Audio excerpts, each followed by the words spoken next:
Today I thought I'd make a lightning strike for my game, and I made the storm swath kind of small with frequent strikes for the video, but you could change all that. I also put an explosion on the end of the lightning strike, so if you get hit with it, it's going to kill you. Oh, and it got me. Bruh. But anyway, I thought that'd be pretty cool. Let's go ahead and get started. So the first thing you're going to need is a good decal for your lightning, and I got it from Kenny's Particle Pack. You can download it for free.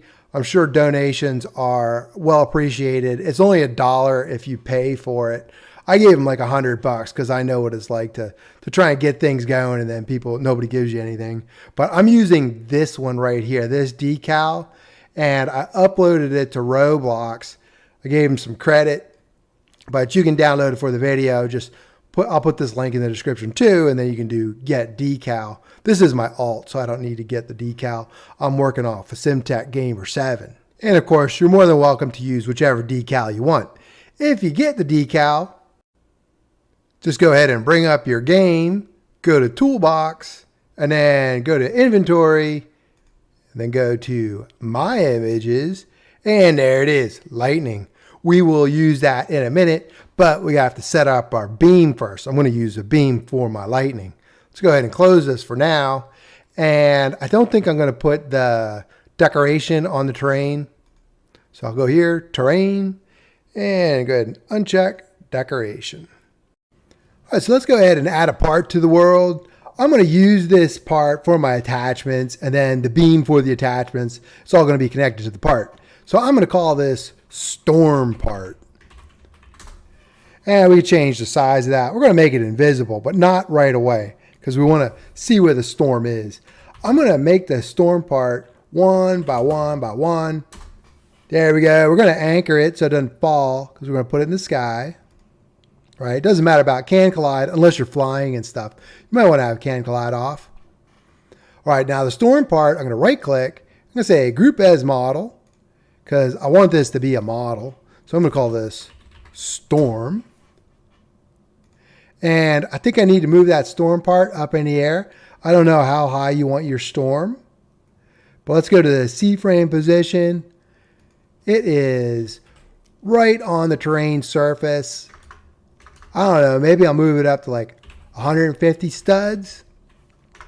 And I'm going to center it in the world. So I'll do 0, 150, 0. How's that? Boom.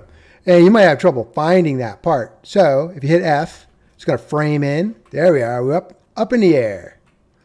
Let's put some attachments on our storm part. Hit the plus, attachment. And then we'll do a Control D to duplicate that. So we have 2 attachments. Let's call one of those attachments ATT0. We'll call the second one ATT1. Let's go ahead and drag it down for now. We're going to have the attachments all lined up inside the part until the strike. But we have to make our beam first, so we have to be able to see the beam, right? So we can just move this attachment down a little bit. I'm using the green.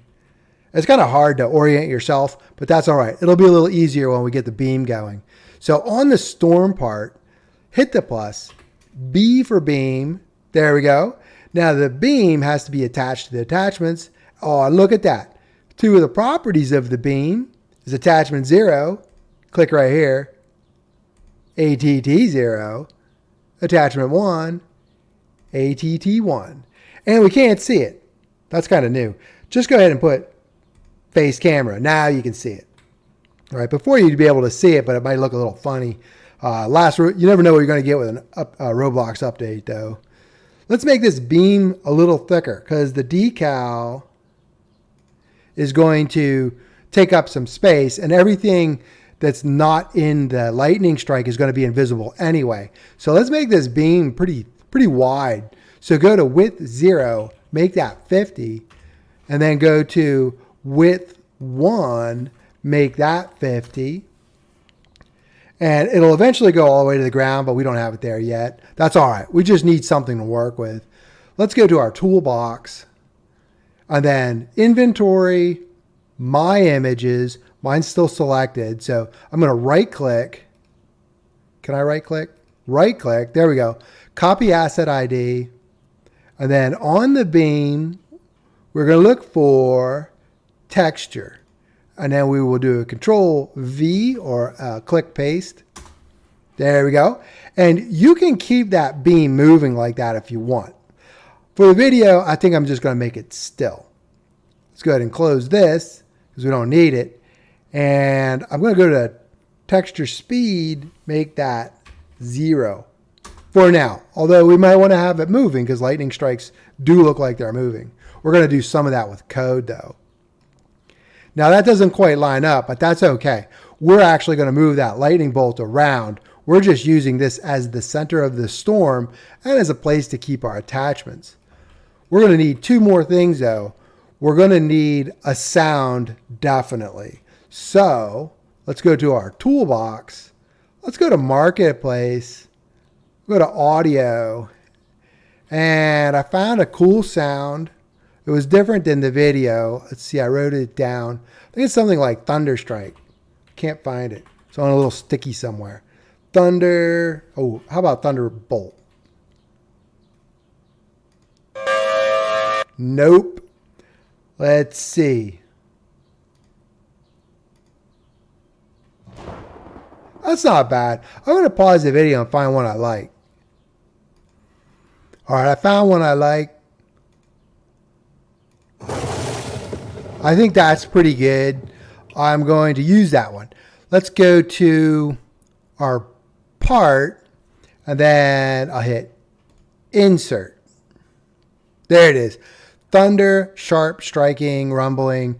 It was uploaded by Roblox, so that's good. Someone won't say, hey, that's mine, right? Let's just call this strike sound. SND, there we go. The last thing I want to add is the script, right? We got to make it work. So let's go ahead and hit the storm. We're going to get a regular script. And I think I'll just call this storm script. Nice. Let's go back to our workspace. There we go.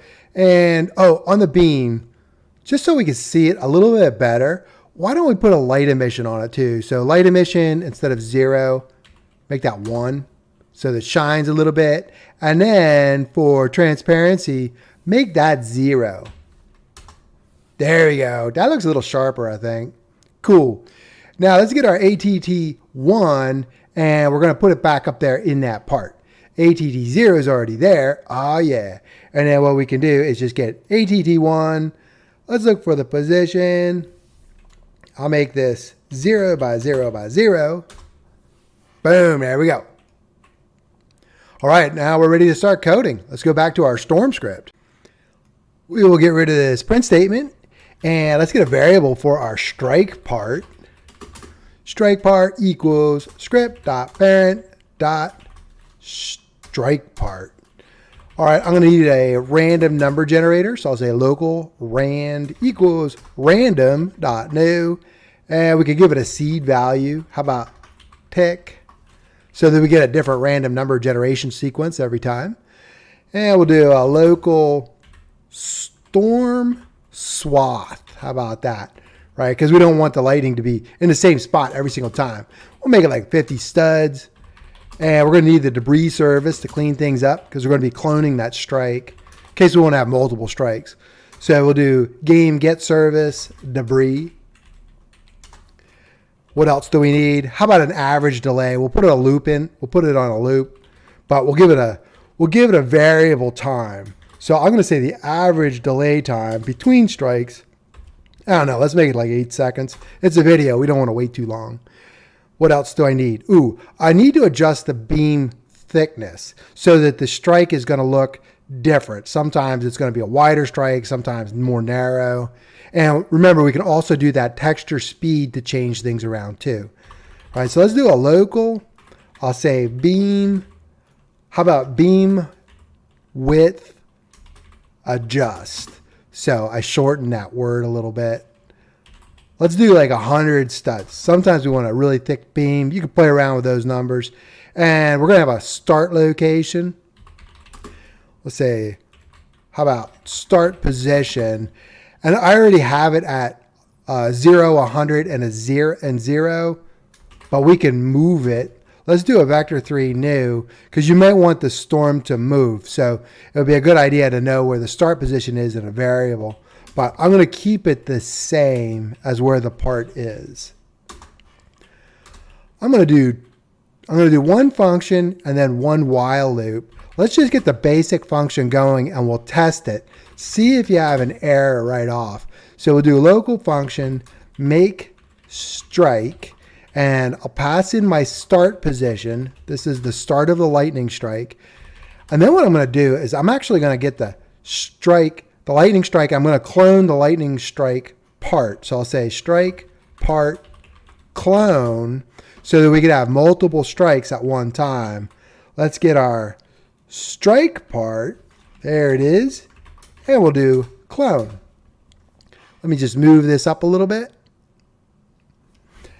What else? Let's get our strike part clone, make the parent the workspace, and then we got to get the position. What's the position? The strike part clone dot position. It'll be our start position. And in the while loop, we can actually change that. We should say like strike position loc or something like that. Sometimes what people do, because this is a different variable inside this function than here, we will be passing it in, but when we get here, we might want to change it. So I'll do like an L underscore just so that you know that could have been modified by the time we got to the function. It's not going to be the same. All right, what else? Let's play the sound. We have a sound, right? And we clone the sound. So we'll say strike part clone sound. We clone the entire model, right? We clone the entire part. Sound is on the part. Good. We're good to go. I was a little worried there. Strike sound. There we go. And all we have to do here is play it. All right. And then the debris service. We have to clean it up because we're doing clones. We're going to loop through them. So let's go ahead and clean things up. We'll get our strike part clone, and then the strike part clone. This is going to be tricky. I'm going to use the strike sound as the time to live, so we'll get the time length. That way I don't want to cut the sound off. I am going to get rid of the lightning strike very quickly though, but that's going to be by instantaneously moving ATT1 back from the train up to the part again. Let's go down here and we'll make the while loop, and that'll be the storm. So we'll do while true do, and I want to do a random number for X and Z because I want to move the lightning strike around. So I'll do a loc X rand equals rand. Next integer, we'll go negative storm swath to positive storm swath. We'll get a random number in between there. Let's just go ahead and copy this, Control C, Control V, and that'll be the Z. So we'll get two random numbers between negative 50 and 50. Now we're going to get our start position, and I didn't reassign that to the block. We're going to get the AI helping us. I hate that. No. There we go. Hit escape if it does. I always turn it off, but then whenever I get an update, I get a new one. Let's get our strike part position. All right, that's going to be the original position. And then I'm going to add a vector 3 new using our X rand value, 0 for the Y. I'm not going to change the height. And then the Z rand. Cool. And we want a time too, right? A delay time for the loop. We need to slow the loop down so it doesn't go too fast, crash your system. So I'm just going to call that T, local T equals rand. Next integer, we'll do between 0 and average delay. Oh man, I shouldn't do that. Yeah, that's good enough. We'll do 0 to average delay. So this is really not quite named properly. It should be max delay, but that's good enough for now. All right, it'll work fine. Should we do a printout of the time? Print time of delay. And that'll be the T. All right, then we'll wait T. And then let's not just make the strike. Let's spawn it in case the loop is going faster than we want to wait for the strike to happen. Like if we have multiple strikes. So I'm going to spawn a new thread so that we don't have to wait for the strike. So I'll say spawn, open and close parentheses for the function, and then I'll do a make strike, and then we'll pass in our start position. Let's go ahead and play this and see what we got. I'll go to view, output. I heard a strike. 7 seconds was long for a video. I'm not really hearing them. You know what I think we need to do? Because it's originating from here. That's not bad. Let's turn the game off. Let's go to our strike sound and let's get the roll off. So we got, let's see, roll off min distance. It's at 10. Maybe we should make it like 150, right? Because it is up in the airways. We'll go ahead and try this again. I'll pause the video while it's starting up. There we go. Yeah, that's a little better. And you can turn the sound up too because it's defaulted to 50% for the volume. I'm happy with that. I might make that sound 200. Let's go ahead and continue with our coding. All right, so I turned my game off and I am on the Storm script right under the Storm model. Let's go up to make strike, and right after the strike sound play, but before the debris, let's get our strike part clone and we'll get the beam. And then we're going to change the width of the beam. So we have width 0. Let's do a plus equals and we'll get our random number generator, next integer, and we'll increase the size of the beam 0 to beam width adjustment. And we're going to do the same thing for width 1. Control C, Control V, make that a 1. Escape. There we go. And what else do we got to do? Oh, stop position. Stop position for ATT1. That's the strike coming down. So we'll do a local stop POS, say vector3.new. We're going to get our start position .x for the x value, and then we're going to do 10 because that's the height of the terrain. If you have variable height terrain, I'll put a link in the description of finding the height of a complex terrain using ray casting, right? So you could do that if you have a complex terrain. We have a simple one, right? So I'll just put 10 in there. So then we'll get our start position Z for the Z value. That should work. All right, now we're going to get the difference between the start and the stop. So local diff equals stop position minus start position. All right, and then we'll do a for loop for I equals 1.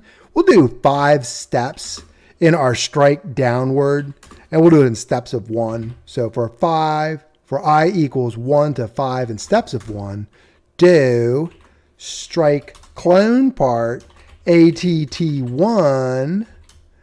We could do the world position plus equals the diff divided by 5. So divided by the loop iterations.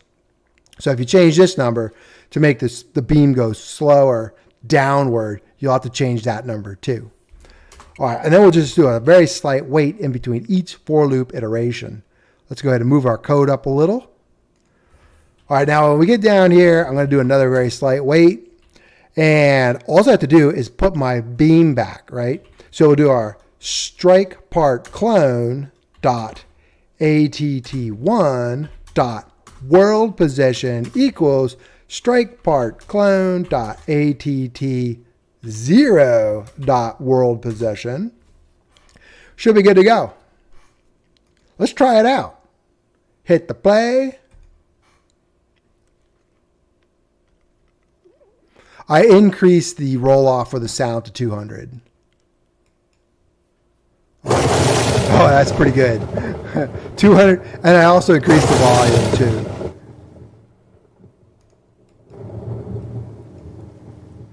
One more. Yeah.